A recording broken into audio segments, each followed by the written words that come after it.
A veces la traición no viene de un extraño, sino de la persona que más amas. Y aquel día, vi cómo el hermano que cargué sobre mis hombros durante 30 años me daba la espalda. Entonces entendí, lo que más duele no es lo que se pierde, sino en quién confías. Soy Mateo. Tengo 57 años. Vivo solo, en una pequeña casa de un pueblo tranquilo. Durante años, el ruido de la fábrica marcó mis días. Ahora, el silencio y el crujido de una vieja radio llenan mis noches. Pero dentro de mí todavía queda algo. El cariño por mi hermano, Javier. Mi pequeño, mi responsabilidad, mi punto débil. Desde joven trabajé por él. Pagué sus estudios, la entrada de su casa, incluso la boda de su hijo. Él pedía y yo daba, porque creía que un hermano es alguien a quien nunca le das la espalda. O al menos eso pensaba yo. Pasaron los años. Yo envejecí y Javier prosperó. Mientras yo sobrevivía con una pensión ajustada, él brindaba con copas de champaña en una oficina con paredes de cristal. Y aún así, me sentía orgulloso. Mi hermano lo logró, decía siempre. Hasta que una mañana, el cartero tocó a mi puerta. Dentro del sobre había una carta del banco. Debido a sus deudas, su cuenta ha sido bloqueada. Saldo retenido, $6,500. ¿Deudas? Pero yo nunca había pedido un préstamo. Sentí que el suelo desaparecía bajo mis pies. Resulta que Javier, años atrás, había sacado un crédito a mi nombre. Y ahora, con los intereses, todo caía sobre mí. Ese día no solo perdí mi dinero, también la confianza que había guardado durante toda una vida. Aún así, dentro de mí quedaba una chispa de esperanza. Quizá había sido un error. Quizá no sabía lo que hacía. Quizá todavía era mi hermano. Tomé el teléfono. Mis dedos temblaban mientras marcaba su número. La primera vez, comunicando. La segunda, no contestó. La tercera, le envié un mensaje. Javier, necesito hablar contigo. Es importante. No hubo respuesta. Esa noche no pude dormir. No era rabia, era tristeza. Y al amanecer, tomé una decisión. Ya no le llamaría. Esta vez, iría a verlo cara a cara. Cierre de escena. Mateo se pone su viejo abrigo. Cuenta las monedas del pasaje con manos temblorosas. Camina hacia la terminal con los ojos húmedos, pero la cabeza en alto. La voz del narrador resuena. A veces, la persona por la que diste toda una vida te borra con una sola palabra, pero yo aún no estaba listo para escucharla. El autobús tardaba 2 horas en llegar a la ciudad donde Javier trabajaba, y esas 2 horas se me hicieron eternas, porque cada kilómetro que avanzaba era un kilómetro más cerca de una respuesta que tal vez no quería escuchar, pero necesitaba enfrentar. Miré por la ventana mientras el paisaje cambiaba de campos verdes a edificios grises, y pensé en todas las veces que hice ese mismo viaje, pero con una sonrisa en el rostro, llevando regalos para sus hijos o documentos que necesitaba firmar, porque siempre fui yo quien se movía por él, mientras él construía su imperio desde una oficina con aire acondicionado. Recuerdo la primera vez que vine aquí, fue cuando consiguió su primer trabajo importante en la empresa y me pidió que lo acompañara para celebrar, porque según él yo era su talismán de buena suerte, y brindamos con cerveza barata en un bar cerca de la estación, mientras me contaba sus sueños de tener una casa grande y un coche alemán, y yo asentía orgulloso porque veía en sus ojos la misma ilusión que tenía nuestro padre antes de morir. Papá murió cuando Javier tenía 15 años y mamá 2 años después. Por eso me convertí en su padre, su madre, su hermano, todo al mismo tiempo. Y nunca me arrepentí de eso, porque cuando ves a alguien crecer gracias a tu sacrificio, sientes que tu vida tiene un propósito más grande que tú mismo. Pero ahora, mientras el autobús frenaba en la terminal central de la ciudad, sentí algo diferente en mi pecho. No era orgullo, era miedo. Miedo de confirmar lo que ya sabía en el fondo.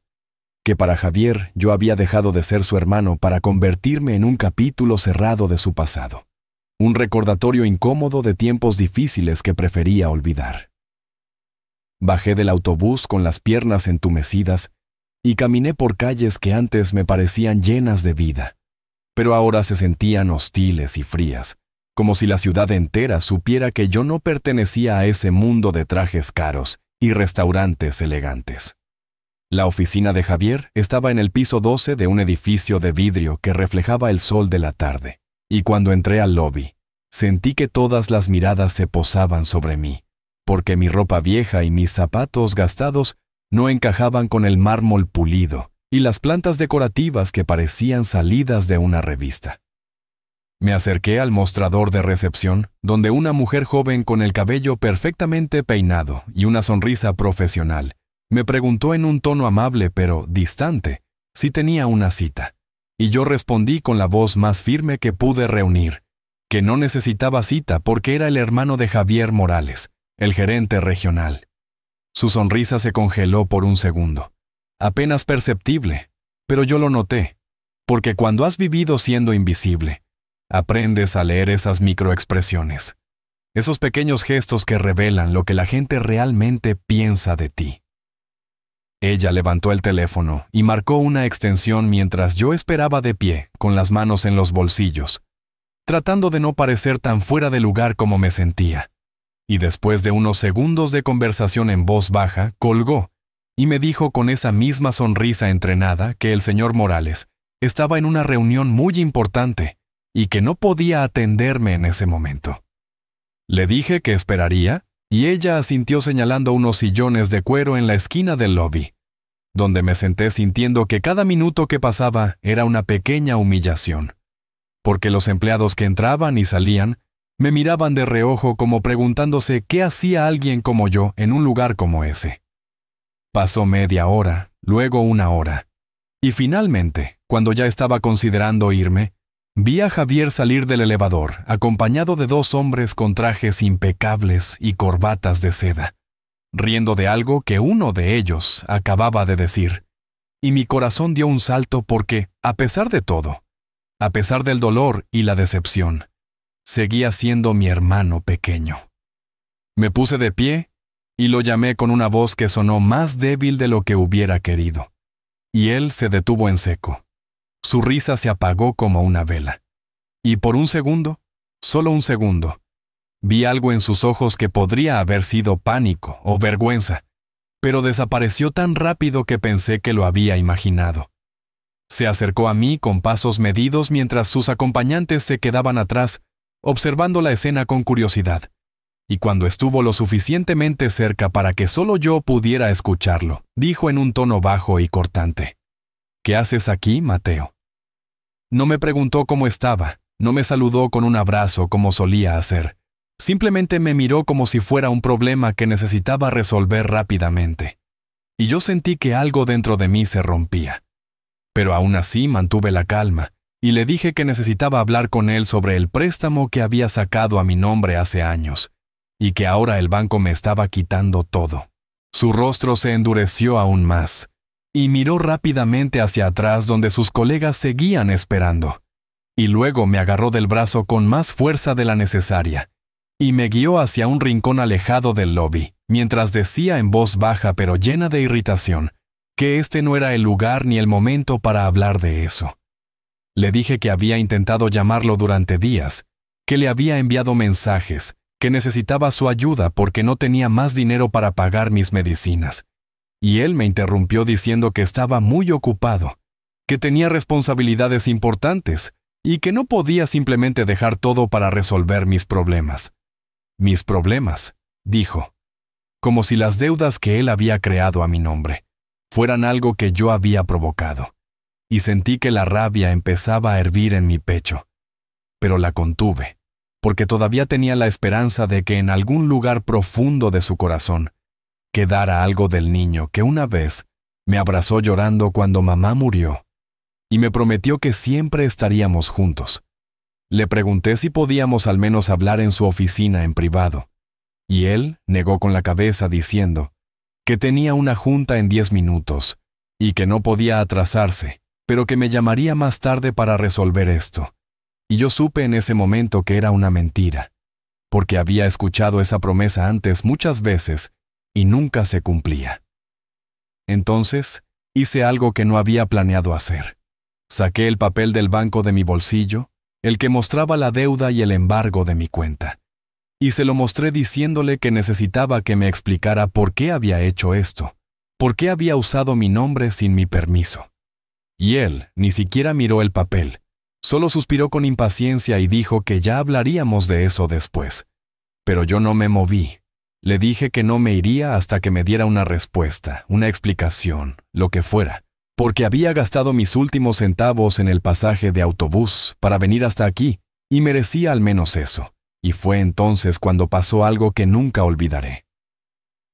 Javier miró hacia atrás nuevamente, donde sus colegas ahora nos observaban con expresiones confundidas, y luego me miró a los ojos con una frialdad que nunca había visto en él, y dijo en voz alta, lo suficientemente alta para que los demás pudieran escuchar: «Disculpe, señor, pero creo que está confundido. Yo no tengo ningún hermano». El mundo se detuvo en ese momento. El ruido del lobby, las conversaciones, los pasos, todo desapareció, y solo quedó esa frase resonando en mis oídos como un eco infinito, y sentí que mis piernas temblaban, que mi respiración se cortaba, que algo fundamental dentro de mí se desmoronaba.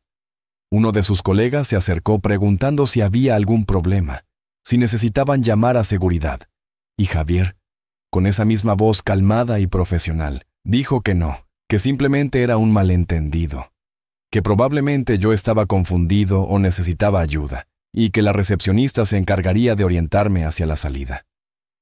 Me quedé allí parado, incapaz de mover un músculo, mientras él se alejaba sin mirar atrás, riendo nuevamente con sus colegas como si nada hubiera pasado, como si no acabara de destruir 30 años de hermandad con una sola frase, y la recepcionista se acercó tocándome suavemente el hombro, preguntándome si me encontraba bien, si necesitaba que llamara a alguien. Salí de ese edificio sin recordar cómo llegué a la calle, sin saber si caminé o corrí. Solo sé que de repente estaba sentado en una banca del parque frente a la oficina con las manos temblando y los ojos ardiendo, porque las lágrimas que había contenido durante tanto tiempo finalmente comenzaban a salir. No lloré por el dinero ni por las deudas. Lloré por la traición, por el rechazo, por ver cómo la persona a la que había dedicado mi vida entera me borraba de su historia como si nunca hubiera existido. Y en ese momento sentí que todo había sido en vano, que cada sacrificio, cada esfuerzo, cada vez que puse sus necesidades antes que las mías, había sido un desperdicio. Pero mientras estaba allí sentado con la cabeza entre las manos, escuché una voz a mi lado, una voz de mujer que preguntaba si estaba bien, y levanté la vista para ver a una señora mayor con un abrigo azul y ojos amables que me ofrecía un pañuelo. Le dije que estaba bien, que solo necesitaba un momento, y ella se sentó a mi lado sin decir nada más, simplemente acompañándome en silencio, y después de unos minutos me preguntó si quería hablar, y no sé por qué. Tal vez porque era una extraña que nunca me juzgaría, o tal vez porque necesitaba desesperadamente que alguien me escuchara. Le conté todo. Le conté sobre Javier, sobre los años de sacrificio, sobre las deudas y sobre cómo me había negado frente a sus colegas. Y ella escuchó sin interrumpir, asintiendo de vez en cuando. Y cuando terminé me miró con una expresión seria, y me dijo algo que cambiaría todo. A veces, hijo, las personas que más nos lastiman son las que más nos enseñan, y tal vez este dolor tiene un propósito que aún no puedes ver. No entendí en ese momento qué quería decir, pero sus palabras se quedaron conmigo mientras regresaba al pueblo en el último autobús de la noche, mirando las luces de la ciudad desaparecer en la distancia, y pensando que tal vez, solo tal vez, esto no era el final sino el comienzo de algo diferente. Llegué a mi casa pasada la medianoche con el cuerpo exhausto y el alma rota, pero algo había cambiado en mí durante ese viaje de regreso, porque la tristeza había dado paso a una determinación fría y clara que nunca antes había sentido. Entré a mi pequeña casa, que de repente me pareció más acogedora que todas las oficinas lujosas del mundo, y me senté en la mesa de la cocina con una libreta vieja y un bolígrafo. dispuesto a hacer algo que debía haber hecho hace mucho tiempo. Organizar mi vida sin depender de nadie más. Escribí una lista de todo lo que Javier me debía, no por venganza, sino por necesidad práctica. Porque si iba a sobrevivir, necesitaba recuperar al menos parte de lo que había perdido. Y mientras escribía, me di cuenta de que las cifras eran mucho mayores de lo que había calculado. La entrada de su primera casa fueron $12,000 que saqué de mis ahorros cuando él apenas empezaba a trabajar, y me prometió que me los devolvería en 2 años, pero pasaron 10, y nunca vi un centavo de vuelta. La universidad fueron otros $20,000 distribuidos en 4 años. El préstamo para su coche fueron $5,000. La boda de su hijo fue la más dolorosa, porque yo no tenía ese dinero, pero igual saqué un préstamo personal. Y finalmente, el crédito que sacó a mi nombre sin mi conocimiento, los famosos $6,500 que el banco ahora me reclamaba. Sumé todo y el total era aterrador. $67,000. Una fortuna para alguien como yo, que vivía con una pensión mensual de apenas $900. Y mientras miraba esa cifra en el papel, sentí algo extraño. No era desesperación, era claridad. Porque por primera vez en 30 años veía con absoluta nitidez lo que había hecho y lo que me habían hecho. A la mañana siguiente fui a visitar a don Ernesto, el abogado del pueblo, un hombre mayor que había ayudado a mi padre con algunos trámites hace décadas y que todavía mantenía su pequeño despacho en la plaza principal.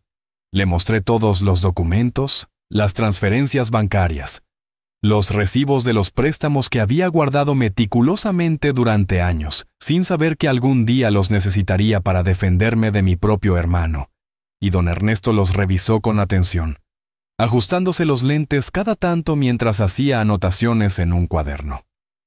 Después de casi 1 hora de silencio, levantó la vista y me dijo con voz grave: «Mateo, esto es serio.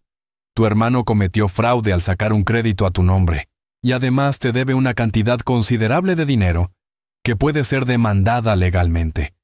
Pero tengo que advertirte que un proceso legal puede ser largo, costoso y emocionalmente agotador». Le pregunté cuánto tiempo podría tardar, y él respondió que dependiendo de la cooperación de Javier, podría resolverse en 6 meses o alargarse hasta 2 años, y que necesitaríamos pruebas sólidas de cada transacción. Me preguntó si estaba seguro de querer seguir adelante, porque demandar a un familiar, especialmente a un hermano, podría traer consecuencias no solo legales, sino también personales y sociales que debía estar preparado para enfrentar. Le respondí sin dudar que ya no tenía nada que perder, que Javier había elegido borrarme de su vida y que ahora yo elegiría recuperar lo que me pertenecía por derecho y por justicia. Don Ernesto me miró con una mezcla de respeto y tristeza, y me dijo que prepararía la demanda y que en unos días me llamaría para firmar los documentos e iniciar el proceso. Esa tarde, mientras caminaba de regreso a casa por las calles tranquilas del pueblo, me crucé con doña Mercedes, la vecina que vivía 3 casas más abajo, y ella me detuvo preguntándome cómo estaba. Le conté brevemente lo que había pasado sin entrar en muchos detalles, y ella negó con la cabeza con expresión de desaprobación, diciendo que era una vergüenza que un hermano tratara así a otro, y que Javier debería estar agradecido de tener a alguien como yo en su vida. Sus palabras me reconfortaron más de lo que esperaba, porque me di cuenta de que no estaba solo, que aunque Javier me había rechazado, había otras personas en mi vida que me valoraban y me respetaban por quien era. Esa noche, antes de acostarme, escribí una carta que nunca enviaría, una carta dirigida a Javier donde le decía todo lo que no pude decirle en ese edificio de cristal. Le escribí que lo había amado como un padre, que había sacrificado mis propios sueños para que él pudiera cumplir los suyos, y que nunca me arrepentiría de eso porque el amor no se mide en términos de ganancia o pérdida, sino en términos de entrega. Pero también le escribí que su traición me había enseñado algo valioso, que había aprendido a no confundir amor con sumisión, y que aunque siempre sería su hermano en términos de sangre, ya no lo sería en términos de lealtad, porque esa se gana con acciones, no con palabras. Guardé la carta en un cajón de mi escritorio, junto con todas las fotos viejas de nosotros dos cuando éramos niños, cuando la vida era simple y el futuro parecía lleno de promesas. Y cerré el cajón sabiendo que esa versión de nosotros ya no existía más. 3 semanas después, recibí una llamada de don Ernesto, diciéndome que la demanda estaba lista y que necesitaba que fuera a su oficina para revisarla y firmarla antes de enviarla al juzgado. Llegué puntual, y mientras leía el documento, sentí una mezcla extraña de nerviosismo y alivio, porque aunque sabía que esto podría cambiar mi relación con Javier para siempre, también sabía que era lo correcto, hacer valer mis derechos después de tanto tiempo de ser pisoteado. Don Ernesto me explicó que la demanda incluía 2 cargos principales: el fraude bancario por haber sacado un crédito a mi nombre sin mi consentimiento, y la reclamación de deuda por los préstamos que le había hecho durante años, y que nunca me devolvió.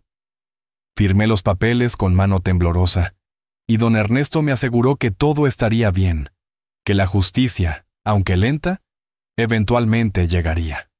No entendí a qué se refería con represalias hasta una semana después, cuando Javier finalmente recibió la notificación judicial y decidió romper su silencio, no para disculparse ni para negociar, sino para atacar. Recibí una llamada de un número desconocido, y cuando contesté escuché su voz llena de rabia, gritándome que cómo me atrevía a demandarlo, que estaba arruinando su reputación, que sus jefes se habían enterado del proceso legal y que ahora lo estaban investigando internamente por posible fraude. Le respondí con calma que él mismo se había arruinado su reputación al cometer fraude y que yo solo estaba defendiendo mis derechos. Pero él no escuchaba. Seguía gritando, diciendo que yo era un malagradecido, que todo lo que había logrado en la vida había sido gracias a su esfuerzo y no al mío. Le pregunté si realmente creía eso, si realmente pensaba que sus logros no tenían nada que ver con el dinero que yo le había dado, con las noches que trabajé doble turno para pagar sus estudios, con los sacrificios que hice para que él pudiera vivir cómodamente. Se hizo un silencio largo del otro lado de la línea, y por un momento pensé que tal vez había logrado llegar a su conciencia, pero luego escuché su voz de nuevo, esta vez más fría y calculadora, diciendo que si no retiraba la demanda, él se encargaría de destruir mi vida de la misma manera que, según él, yo estaba destruyendo la suya. Colgué el teléfono sintiéndome más triste que asustado, porque me di cuenta de que mi hermano no solo me había traicionado, sino que se había convertido en alguien capaz de amenazar y manipular sin remordimiento. Esa misma noche recibí otra llamada, esta vez de su esposa Carmen, una mujer que siempre había sido distante conmigo, pero nunca abiertamente hostil, y su tono era completamente diferente al de Javier, casi suplicante. Me dijo que entendía mi dolor, que sabía que Javier había cometido errores, pero que le pidiera por favor que retirara la demanda porque esto estaba afectando mucho a la familia, que sus hijos estaban preocupados y que ella no sabía cómo manejar la situación. Le respondí con respeto que lamentaba que ellos estuvieran sufriendo, pero que yo también había sufrido durante años en silencio y que esta vez necesitaba hacer lo correcto para mí mismo, independientemente de las consecuencias. Los días siguientes fueron extraños, porque sentí como si estuviera viviendo en 2 mundos paralelos. Por un lado mi vida tranquila en el pueblo, y por otro lado la batalla legal que se libraba en silencio a través de documentos y audiencias preliminares. Don Ernesto me mantenía informado de cada paso del proceso, y me dijo que Javier había contratado a un abogado caro, y que aparentemente estaban tratando de dilatar el caso buscando tecnicismos legales para invalidar la demanda. Me explicó que era una táctica común, intentar cansar al demandante haciéndole gastar dinero y tiempo hasta que decidiera rendirse. Pero yo le aseguré que no me rendiría, que esto ya no era solo por el dinero, sino por principios. Sin embargo, la presión comenzaba a hacerse sentir, porque aunque don Ernesto me estaba cobrando muy poco, yo todavía tenía que pagar algunos gastos del proceso, y mi pensión apenas me alcanzaba para cubrir las necesidades básicas. Una tarde, mientras estaba sentado en mi casa haciendo cuentas, sonó el timbre y cuando abrí la puerta me encontré con una sorpresa inesperada. ¿Era la señora del parque? La mujer del abrigo azul que me había consolado aquel día terrible. Y venía acompañada de otras 3 personas que no conocía, pero que me saludaron con amabilidad. Me dijeron que se habían enterado de mi situación a través de doña Mercedes, quien al parecer había contado mi historia en la iglesia durante una reunión comunitaria, y que ellos querían ayudarme. Me quedé sin palabras mientras ellos me explicaban que habían organizado una colecta entre los vecinos del pueblo para ayudarme con los gastos legales, y me entregaron un sobre con dinero que, cuando lo conté después, sumaba casi $2,000. Les dije que no podía aceptarlo, que era demasiado generoso, pero ellos insistieron diciendo que la comunidad se apoya en momentos difíciles y que todos sabían que yo era una buena persona que había sido injustamente tratada. Esa noche lloré de nuevo, pero esta vez no de tristeza sino de gratitud, porque me di cuenta de que aunque había perdido a mi hermano, había ganado algo mucho más valioso: la solidaridad y el respeto de personas que apenas me conocían, pero que decidieron estar de mi lado. Pasaron 3 meses desde que presenté la demanda, y finalmente don Ernesto me llamó para decirme que la fecha del juicio había sido fijada para dentro de 2 semanas, y que necesitábamos prepararnos intensamente para esos días decisivos. Me explicó que tendríamos que presentar todas las pruebas ante el juez, que yo tendría que testificar sobre cada préstamo y cada circunstancia que rodeó esas transacciones, y que también podríamos llamar a testigos que pudieran corroborar mi versión de los hechos. Pensé inmediatamente en doña Mercedes, quien había sido vecina mía durante más de 20 años, y que conocía bien mi historia. También en don Felipe, el antiguo supervisor de la fábrica donde trabajé, que había visto cómo sacrificaba mis descansos y tomaba turnos extras para ganar más dinero.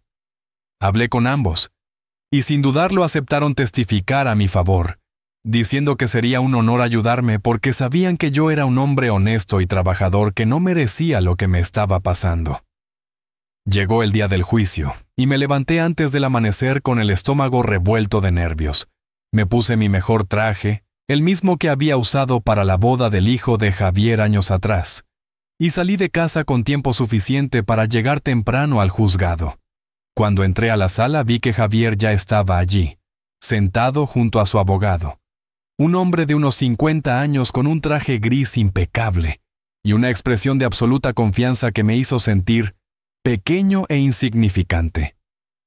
Javier no me miró ni una sola vez. Mantuvo la vista al frente como si yo no existiera. Y esa indiferencia dolió más que cualquier insulto o amenaza, porque confirmó lo que ya sabía, que para él yo realmente había dejado de ser su hermano. El juez entró y todos nos pusimos de pie. Era un hombre mayor de unos 60 años con expresión seria pero no intimidante, y después de las formalidades iniciales, le dio la palabra a don Ernesto para que presentara mi caso. Don Ernesto habló durante casi 20 minutos, explicando con claridad y precisión cada uno de los préstamos que le había hecho a Javier, mostrando los comprobantes bancarios, los recibos, las fechas exactas, y también explicó el fraude del crédito sacado a mi nombre sin mi consentimiento. Luego me llamó al estrado, y tuve que contar mi historia frente al juez, explicando por qué había ayudado a mi hermano, por qué había confiado en él, y cómo me había sentido cuando descubrí que me había traicionado. Fue difícil mantener la compostura, especialmente cuando tuve que hablar sobre el día en que Javier me negó frente a sus colegas, porque las emociones volvieron con fuerza y sentí que la voz se me quebraba, pero respiré profundo y continué. El abogado de Javier me interrogó tratando de hacerme quedar como un resentido que estaba exagerando las cosas, sugiriendo que yo había dado ese dinero voluntariamente, sin esperar nada a cambio, y que ahora estaba arrepentido. Le respondí con firmeza que sí lo había dado voluntariamente, pero que eso no significaba que fuera un regalo, que siempre hubo un entendimiento implícito de que Javier me devolvería el dinero cuando pudiera, y que él mismo me lo había prometido múltiples veces. También llamaron al estrado a doña Mercedes, quien testificó que me conocía desde hacía décadas, que siempre había sido una persona responsable y generosa, y que había escuchado muchas veces cómo yo hablaba con orgullo de mi hermano y de todo lo que hacía por él. Luego fue el turno de Javier de subir al estrado, y cuando lo hizo, mantuvo esa misma expresión fría y distante que había tenido durante todo el juicio. Su abogado le hizo preguntas cuidadosamente formuladas, diseñadas para pintarlo como una víctima de mis supuestas exageraciones. Y Javier respondió con voz calmada diciendo que sí había recibido dinero de mí, pero que siempre pensó que eran regalos de hermano a hermano, y no préstamos. Dijo que nunca firmó ningún documento comprometiéndose a devolverme nada, y que por lo tanto no tenía ninguna obligación legal hacia mí. En cuanto al crédito sacado a mi nombre, dijo que había sido un malentendido, que yo le había dado permiso verbal para hacerlo, pero que no recordaba exactamente cuándo ni en qué circunstancias, y que si ahora había problemas con el banco, era porque yo no había mantenido los pagos al día. Escuchar esas mentiras pronunciadas con tanta tranquilidad fue como recibir una bofetada tras otra, porque no solo estaba negando la verdad, sino que estaba tratando de hacer parecer que yo era el irresponsable, el que había fallado. Don Ernesto, en su turno de contrainterrogar a Javier, le preguntó directamente si negaba haber recibido los $67,000 que yo reclamaba. Y Javier respondió con una media sonrisa que no negaba haber recibido dinero de mi parte a lo largo de los años, pero que insistía en que nunca hubo un acuerdo formal de devolución. Don Ernesto entonces sacó una carta vieja, una que yo había guardado durante años, y que ni siquiera recordaba haber mencionado en mis documentos. Era una carta escrita a mano por Javier hace casi 15 años, donde me agradecía por el dinero de la universidad, y me prometía textualmente que me lo devolvería todo cuando tuviera un trabajo estable. El rostro de Javier cambió al ver esa carta. Su confianza se agrietó por un momento, y tartamudeó al tratar de explicar que eso había sido escrito en un momento emocional, que no debía tomarse literalmente. Pero el juez tomó la carta y la leyó cuidadosamente, y yo vi cómo sus cejas se arqueaban ligeramente mientras procesaba el contenido. Y supe en ese momento que esa carta era más valiosa que todos los recibos bancarios juntos, porque mostraba la intención de Javier de devolverme el dinero. El juicio duró casi 6 horas, y cuando finalmente terminó el juez, dijo que estudiaría toda la evidencia presentada y que emitiría su veredicto en un plazo de 30 días. Salí de esa sala exhausto, agotado emocionalmente, pero también con una sensación extraña de liberación, porque había dicho mi verdad, había defendido mi dignidad y había demostrado que no era el hermano sumiso y olvidable que Javier pensaba que era. Los 30 días de espera fueron los más largos de mi vida, porque cada mañana me despertaba pensando que tal vez ese sería el día en que recibiría la llamada de don Ernesto con el veredicto del juez. Traté de mantenerme ocupado para no volverme loco con la ansiedad. Ayudaba a doña Mercedes con su jardín, arreglaba cosas pequeñas en mi casa que había ignorado durante años. Leía libros viejos que tenía acumulados en un estante. Una tarde, mientras caminaba hacia el mercado, noté que un coche oscuro me seguía lentamente, y cuando me detuve el coche, también se detuvo. Mi corazón empezó a latir más rápido, y consideré correr. Pero entonces la ventana se bajó y vi que era Carmen, la esposa de Javier. Me hizo señas para que me acercara, y aunque mi primer instinto fue ignorarla, algo en su expresión me hizo cambiar de opinión.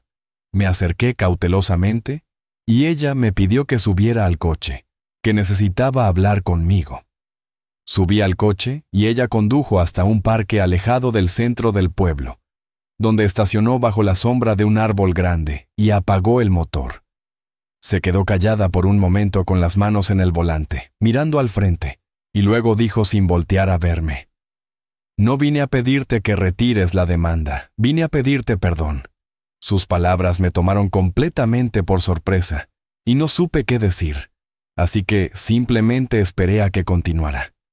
Ella tomó aire profundamente y comenzó a hablar rápido, como si tuviera miedo de perder el valor. Me dijo que durante años había sido cómplice del maltrato de Javier hacia mí, que había visto cómo te usaba, cómo tomaba tu dinero y tu amor sin dar nada a cambio, y que nunca dijo nada porque le convenía que nuestra vida fuera cómoda gracias a tus sacrificios. Me dijo que la noche después del juicio Javier llegó a casa furioso, gritando que yo lo había humillado públicamente, pero que lo que más le molestaba no era la posibilidad de perder dinero, sino que sus colegas se enteraran de que venía de una familia humilde, que había necesitado ayuda, que no era el hombre hecho a sí mismo que presumía ser. Carmen me contó que en medio de esa furia Javier había dicho cosas horribles sobre mí, llamándome fracasado, diciendo que había sido un tonto por desperdiciar mi vida ayudándolo y que yo nunca llegaría a nada porque no tenía ambición. Y fue en ese momento, me dijo Carmen, cuando algo se rompió dentro de ella, cuando se dio cuenta de que había estado casada durante 25 años con un hombre que no solo era capaz de traicionar a su hermano, sino que además se sentía orgulloso de haberlo hecho. Me miró por primera vez desde que empezó a hablar, y vi que tenía lágrimas en los ojos cuando me dijo: mis hijos también lo escucharon, Mateo, y están destrozados, porque siempre les hablé de ti como el tío bueno, el que nos ayudó cuando más lo necesitábamos, y ahora ven a su padre como un mentiroso y un ingrato. Antes de que me bajara del coche, me entregó un sobre, diciéndome que no lo abriera hasta llegar a casa. Y cuando lo hice más tarde esa noche, encontré $5,000 en efectivo y una nota que decía: esto no compensa nada, pero es todo lo que pude reunir de mis ahorros personales. Úsalo para lo que necesites, y por favor perdóname por haber sido cobarde durante tanto tiempo. Finalmente, después de 28 días de espera, recibí la llamada que había estado esperando. Era don Ernesto, y su voz sonaba diferente, más animada, más ligera. «Mateo», me dijo, «tenemos el veredicto, y ganaste». Sentí que las piernas me temblaban, y tuve que sentarme mientras él me explicaba los detalles. El juez había fallado a mi favor en todos los puntos. Había determinado que Javier cometió fraude al sacar el crédito a mi nombre, y que además tenía la obligación legal de devolverme todo el dinero que le había prestado durante años. La cantidad total que el juez ordenó que Javier me pagara era de $82,000, incluyendo los intereses calculados desde la fecha de cada préstamo, y le había dado un plazo de 6 meses para pagar la mitad y otros 6 meses para pagar el resto. Colgué el teléfono y me quedé sentado en silencio por un largo rato, procesando lo que acababa de escuchar, y luego, sin poder contenerme más, comencé a llorar.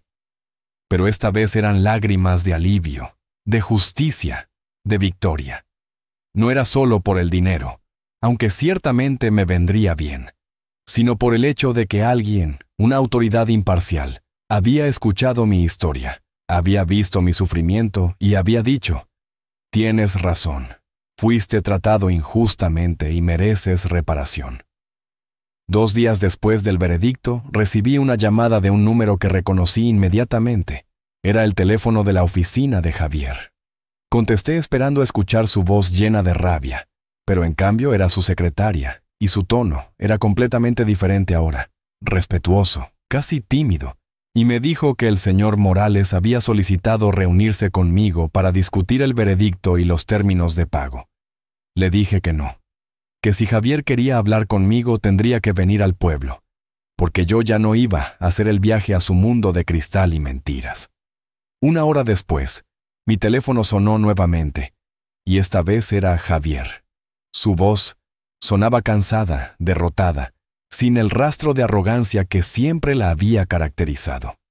Me dijo que iría al pueblo al día siguiente, que necesitábamos hablar no solo sobre el dinero, sino sobre todo lo que había pasado entre nosotros. Al día siguiente llegué al parque 15 minutos antes de la hora acordada, y me senté en la misma banca donde la señora del abrigo azul me había consolado meses atrás. A las 3 en punto vi llegar a Javier, conduciendo un coche diferente al que solía tener. No era el BMW último modelo que presumía, sino un sedán más modesto. Y cuando se bajó, noté que también se veía diferente, más delgado, con ojeras pronunciadas, con el traje un poco arrugado. Se acercó lentamente, como si cada paso le costara un esfuerzo, y cuando llegó hasta donde yo estaba se quedó de pie sin saber si sentarse o no, hasta que le hice un gesto indicándole que podía hacerlo. Nos quedamos en silencio por un momento, ambos mirando hacia el frente sin atrevernos a hacer contacto visual. Y finalmente él habló. «Mateo», me dijo con voz quebrada, «perdí mi trabajo». Lo miré sorprendido y él continuó. «La empresa se enteró de todo, del juicio, del fraude, de las mentiras, y me despidieron por violación al código de ética, porque resulta que tener un proceso legal por fraude no es compatible con un puesto de gerencia. Me contó que había tenido que vender su casa, la lujosa casa de la ciudad, porque necesitaba el dinero para pagar abogados, para cubrir deudas que había acumulado tratando de mantener un estilo de vida que ya no podía sostener. Me dijo que Carmen estaba considerando divorciarse, que sus hijos apenas le hablaban, que se sentía solo y vacío, como si todo por lo que había trabajado durante años se hubiera desmoronado en cuestión de semanas. Y lo más irónico, agregó, es que ahora entiendo cómo te sentiste cuando te negué frente a mis colegas, porque ahora soy yo el que ha sido rechazado, humillado, tratado como si no valiera nada. Hizo una pausa y luego me miró directamente a los ojos por primera vez en meses y dijo, «Vine a pedirte perdón, no porque el juez me obligara a pagarte, sino porque genuinamente me arrepiento de lo que hice, de cómo te traté, de haber olvidado que sin ti yo no sería nadie». Le pregunté directamente, «¿Vas a cumplir con la orden del juez? ¿Vas a pagarme lo que me debes?» Él asintió y sacó un sobre de su chaqueta diciendo, «Tengo aquí un cheque por $40,000, la mitad de lo que te debo, es todo lo que pude reunir de la venta de la casa y de algunos ahorros que tenía». Le pregunté, «¿Y la otra mitad?» Y él respondió que tardaría más tiempo porque ahora estaba desempleado, buscando trabajo, y que probablemente tendría que vender el coche y otras cosas, pero que me prometía que me pagaría hasta el último centavo. Tomé el sobre y lo abrí para verificar que el cheque fuera real, y cuando vi la cantidad y la firma de Javier, sentí una mezcla extraña de satisfacción y tristeza. Le dije que aceptaba el cheque, pero que quería dejar algo muy claro. Esto no borra lo que hiciste, no repara el daño emocional que causaste, no. Reconstruye la confianza que destruiste, pero al menos es un primer paso hacia hacer lo correcto. Nos quedamos sentados un rato más en silencio, hasta que finalmente él se levantó, y antes de irse me dijo algo que me sorprendió. ¿Sabes lo que más me duele? No es haber perdido mi trabajo ni mi casa, ni siquiera el respeto de mis hijos. Lo que más me duele es haber perdido a mi hermano, haber perdido al único hombre que me amó incondicionalmente, y haberlo tirado a la basura por orgullo y ambición. Se alejó caminando con los hombros caídos, y lo vi subir a su coche y alejarse. Y en ese momento no sentí el triunfo glorioso que había imaginado, sino una profunda melancolía.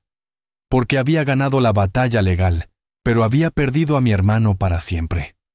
Con el dinero que Javier me había dado pude finalmente poner mi vida en orden. Lo primero que hice fue pagar todas las deudas médicas que tenía acumuladas, las facturas del hospital, las medicinas, los tratamientos que había pospuesto por no tener dinero.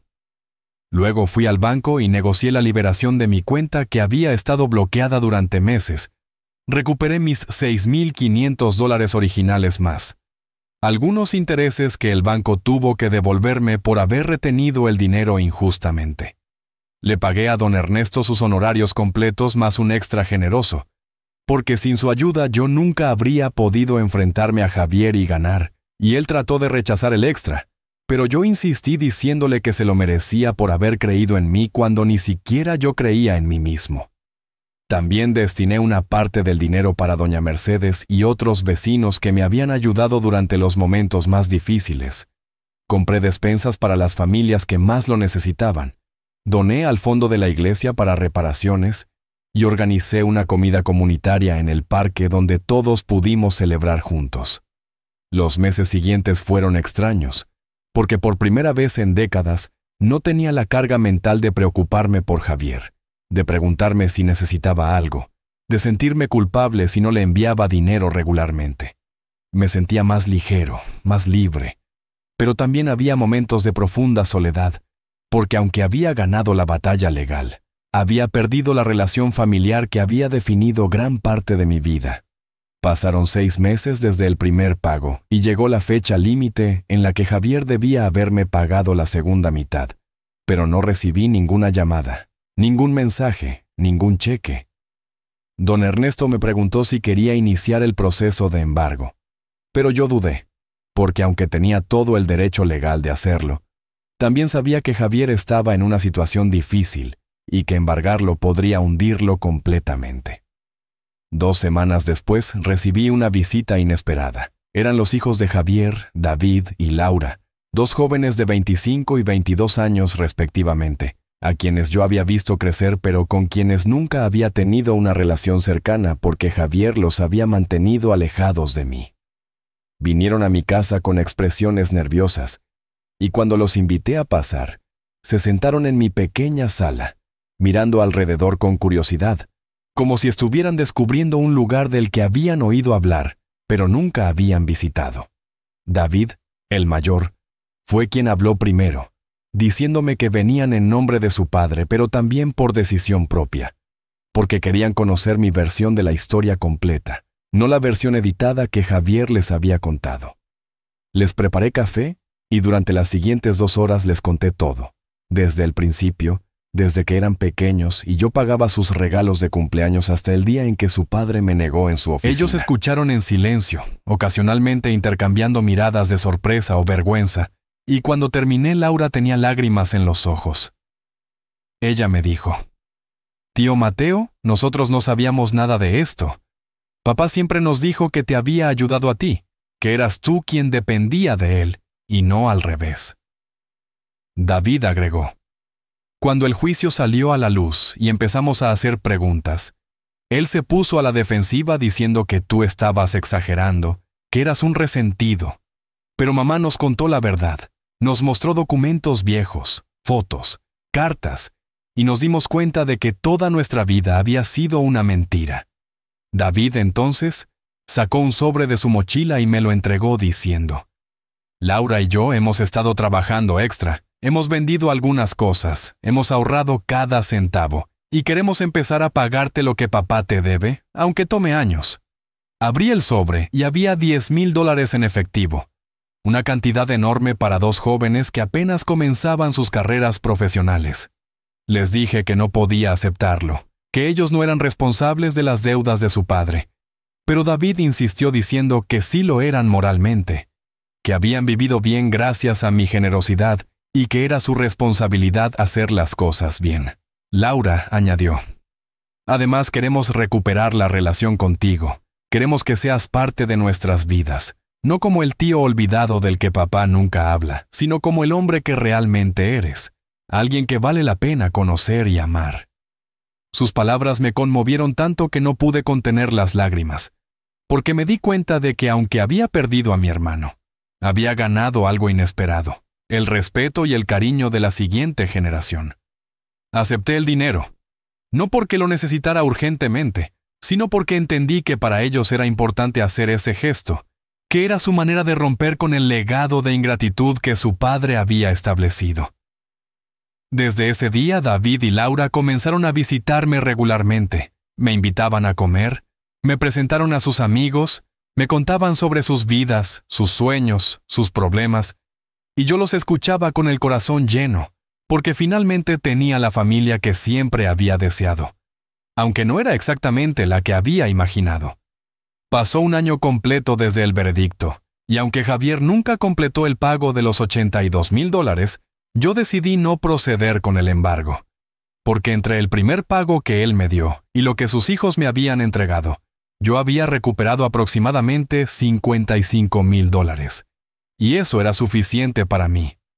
Don Ernesto me dijo que estaba siendo demasiado generoso, que tenía todo el derecho de exigir hasta el último centavo, pero yo le expliqué que había algo más valioso que el dinero, y era la paz mental, y que seguir persiguiendo a Javier solo me mantendría atado a él, y yo necesitaba liberarme completamente. Una tarde de primavera, mientras caminaba por el mercado del pueblo, vi una figura familiar sentada en una banca apartada.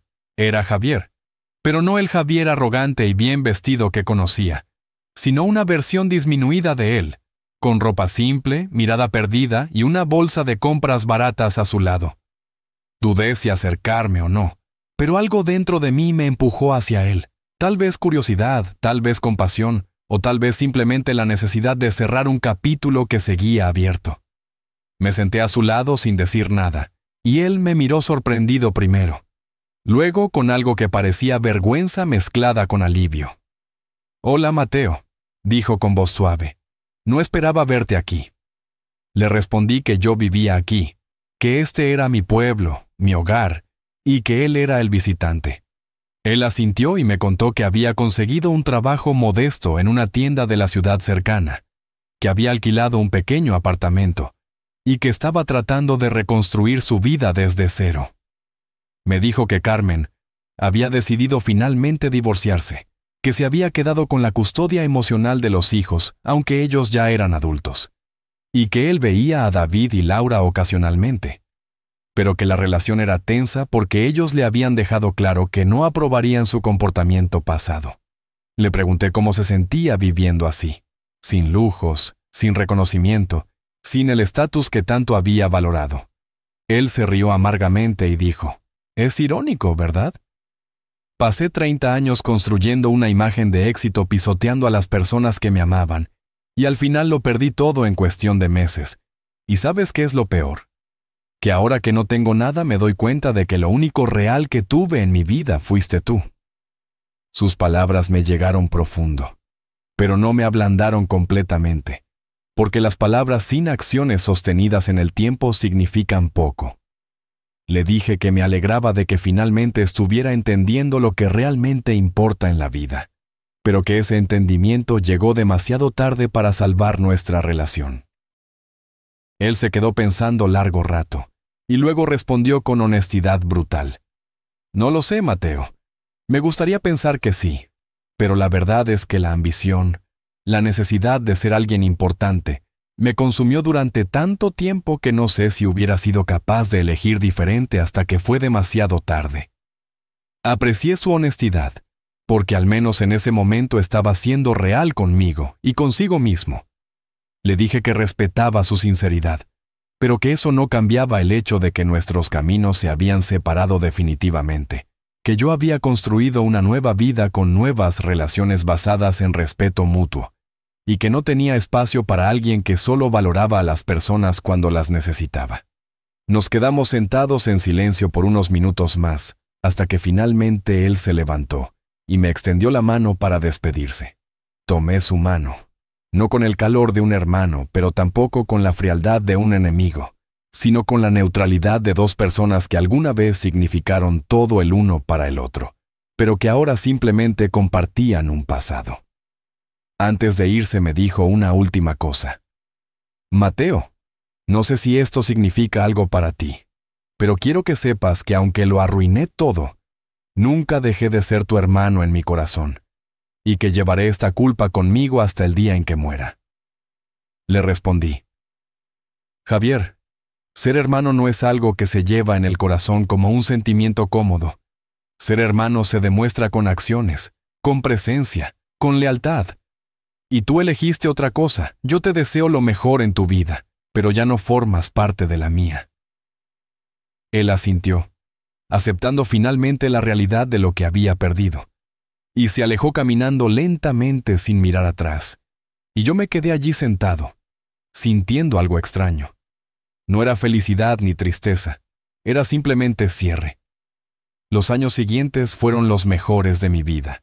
No porque tuviera más dinero o más comodidades, sino porque finalmente vivía en paz, sin cargas emocionales, sin relaciones tóxicas, sin la constante ansiedad de tener que rescatar a alguien que nunca agradecía mis esfuerzos. Con el dinero que había recuperado pude mejorar mi pequeña casa. Arreglé el techo que goteaba, pinté las paredes, instalé una calefacción decente, y convertí el cuarto extra en un pequeño taller donde comencé a hacer muebles de madera como hobby. David y Laura Se convirtieron en visitantes regulares. Venían cada fin de semana, a veces con sus parejas, otras veces solos, y llenaban mi casa de risas, de conversaciones profundas, de amor genuino que nunca había experimentado antes. Laura se casó 2 años después, y me pidió que la llevara al altar, porque aunque su padre seguía vivo, ella me consideraba la figura paterna que realmente había estado presente en su vida cuando más lo necesitó. El día de su boda, mientras caminaba con ella hacia el altar con lágrimas en los ojos, ella me susurró al oído: «Gracias, tío, por enseñarme con tú. Ejemplo que el amor verdadero no se trata de palabras bonitas, sino de acciones constantes». David también encontró su camino. Se convirtió en trabajador social ayudando a personas de escasos recursos. Y me dijo que había elegido esa profesión inspirado por mi vida, por haber visto cómo alguien puede dar todo sin esperar reconocimiento y aún así mantener su dignidad intacta. Organicé un pequeño fondo comunitario con parte del dinero que me sobró para ayudar a jóvenes del pueblo que querían estudiar pero no tenían recursos, y cada año otorgábamos 3 becas en memoria de mis padres, que siempre creyeron en el valor de la educación. En mi cumpleaños número 65, mis amigos y familia elegida organizaron una sorpresa en el parque, decoraron con globos, prepararon comida, hicieron discursos emotivos sobre cómo yo había impactado sus vidas. Y cuando me pidieron que dijera algunas palabras, me levanté con el corazón lleno y dije lo siguiente: durante muchos años me di mi valor por lo que podía dar a otros, especialmente a mi hermano, y cuando él me rechazó, sentí que mi vida había sido un desperdicio, pero estaba equivocado. Porque el verdadero valor de una persona no se mide por cuánto dan ni por cuánto reciben, sino por la integridad con la que viven sus principios. Perdí a mi hermano de sangre, pero gané una familia del corazón. Perdí dinero, pero gané dignidad. Perdí una relación tóxica, pero gané paz interior. Y si tuviera que elegir entre volver atrás y cambiar todo, o mantener el camino que recorrí, elegiría esto 1000 veces, porque finalmente soy libre. La gente aplaudió y lloró. Y yo sentí que ese momento era la culminación de un viaje largo y doloroso pero necesario. Desde la traición hasta la sanación. Desde la dependencia hasta la autonomía. Desde el amor ciego hasta el amor propio. Una tarde de otoño. 5 años después del juicio, mientras estaba en mi taller puliendo una mesa que había hecho para el nuevo bebé de Laura, recibí una llamada de un número desconocido. Contesté y era Carmen, la exesposa de Javier. Su voz sonaba seria pero también gentil. «Mateo», me dijo, «necesito contarte algo. Javier está en el hospital, tuvo un ataque al corazón y los médicos dicen que es grave». Sentí una punzada en el pecho, no de dolor, sino de algo complejo, una mezcla de recuerdos, de historia compartida, de humanidad básica. Le pregunté si Javier había pedido verme, y ella respondió que no, que estaba sedado, pero que ella sentía que yo debía saberlo. Le agradecí por informarme y le dije que lo pensaría. Colgué y me quedé sentado en mi taller por largo rato, pensando en todas las opciones, en todos los caminos posibles. Podía ir a verlo, ofrecer perdón en su momento más vulnerable, ser el hermano grande que siempre había sido, o podía no ir, mantener los límites que había establecido, proteger la paz que tanto trabajo me había costado construir. Llamé a don Ernesto, no para consejo legal sino como amigo, y le conté la situación. Él escuchó y luego me dijo: «Mateo, ya no le debes nada a Javier, ni dinero, ni tiempo, ni presencia. Lo que decidas hacer, hazlo por ti, no por obligación ni por culpa, sino porque genuinamente quieres hacerlo». Esa noche dormí pensando en la pregunta, y a la mañana siguiente tomé mi decisión. Fui al hospital, no porque Javier lo mereciera, sino porque yo necesitaba cerrar ese capítulo con mis propios términos. Cuando entré a su habitación lo vi conectado a máquinas, con aspecto frágil y vulnerable. Nada quedaba del hombre arrogante que me había negado años atrás. Estaba despierto pero débil. Y cuando me vio sus ojos se abrieron con sorpresa. «Viniste», susurró con voz ronca.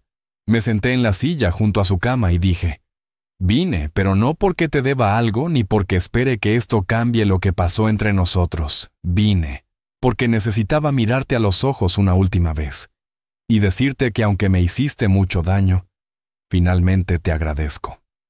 Él me miró confundido, y yo continué.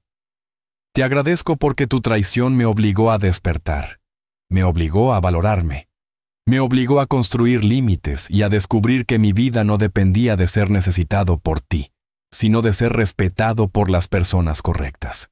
Aprendí que el amor verdadero no se mendiga, no se ruega, no se sacrifica hasta la autodestrucción, y aunque me dolió perder a mi hermano, gané algo mucho más valioso.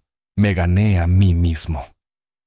Las lágrimas rodaban por las mejillas de Javier, y él intentó hablar, pero yo levanté la mano.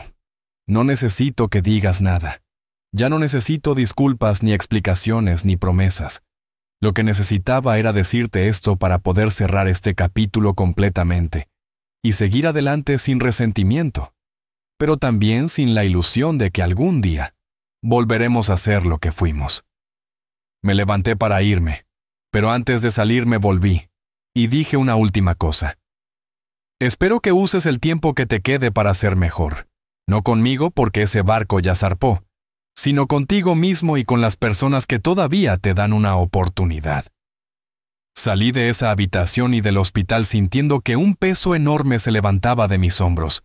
No sabía si Javier sobreviviría o no, pero ya no era mi responsabilidad salvarlo. Nunca lo fue. Conduje de regreso a mi pueblo con las ventanas abiertas, sintiendo el viento fresco en mi rostro, y sonreí porque me di cuenta de algo fundamental. La verdadera victoria no fue ganar el juicio ni recuperar el dinero. La verdadera victoria fue recuperarme a mí mismo. Llegué a casa donde David y Laura me esperaban con sus familias para una cena que habían preparado como sorpresa. Y mientras cenábamos, riendo y compartiendo historias, pensé en lo irónico de la vida. Había pasado 30 años tratando de construir una familia fuerte con Javier, dándolo todo, sacrificándolo todo, y esa familia se desmoronó en un instante. Pero cuando dejé de forzar las cosas, cuando establecí límites y me respeté a mí mismo, la familia correcta apareció naturalmente, sin esfuerzo, sin dolor, construida sobre bases de respeto mutuo y amor genuino.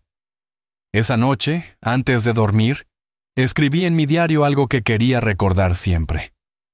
A veces la persona que más te ama no es la que nunca te decepciona, sino la que después de decepcionarte aprende, crece y elige honrar lo que tienen contigo. Pero si esa persona nunca elige crecer, entonces el amor más grande que puedes dar es dejarlo ir y elegirte a ti mismo. Y así terminó mi historia. No con una reconciliación de película ni con venganza dramática, sino con algo mucho más poderoso. Con paz, con dignidad, con la certeza de que hice lo correcto incluso cuando dolió, especialmente cuando dolió. Javier sobrevivió al ataque cardíaco, según me contó Carmen meses después, pero nunca volvimos a hablar, nunca reconstruimos la relación, y aprendí a estar en paz con eso. Porque algunas relaciones no están destinadas a ser reparadas, están destinadas a enseñarnos, y luego dejarnos ir para que podamos encontrar lo que realmente merecemos. Hoy, a mis 67 años, vivo en mi pequeña casa rodeado de personas que me eligen todos los días, no por obligación ni por sangre, sino por amor verdadero. Tengo una vida simple pero llena de significado. Tengo paz interior, tengo dignidad, y tengo la satisfacción de saber que cuando la vida me puso a prueba, cuando mi hermano me traicionó de la peor manera posible, no me derrumbé, no me llené de amargura, no permití que su oscuridad apagara mi luz. En cambio, elegí luchar por mi dignidad. Elegí rodearme de las personas correctas y elegí perdonar, no por él, sino por mí, para liberarme del peso del resentimiento. Y esa es la lección que quiero dejarles a todos los que escuchan esta historia. No importa cuánto ames a alguien, no importa cuánto sacrifiques por ellos. Nunca olvides que tú también mereces amor, lealtad y respeto. Y si llega el día en que alguien, incluso un hermano, te traiciona, te usa y te descarta, recuerda que el dolor es temporal, pero la dignidad que eliges mantener es para siempre. Porque al final no se trata de cuánto das, sino de cómo te valoras. Y no se trata de quién te traiciona, sino de cómo te levantas después de la caída. Yo me levanté y construí una vida mejor que cualquier cosa que hubiera imaginado, no a pesar de la traición, sino en parte gracias a ella, porque me obligó a despertar, a crecer y a convertirme en la mejor versión de mí mismo. Y si pudiera darle un mensaje a ese Mateo de hace años, al que lloraba en esa banca del parque después de ser negado por su hermano, le diría esto: resiste, sigue adelante, defiende tu dignidad, porque del otro lado de este dolor hay una vida hermosa esperándote, una vida que nunca hubieras descubierto si no hubieras tenido el valor de exigir lo que mereces. Esta es mi historia, la historia de cómo perdí a mi hermano, pero me encontré a mí mismo, y aunque duele admitirlo, fue el mejor intercambio que pude haber hecho.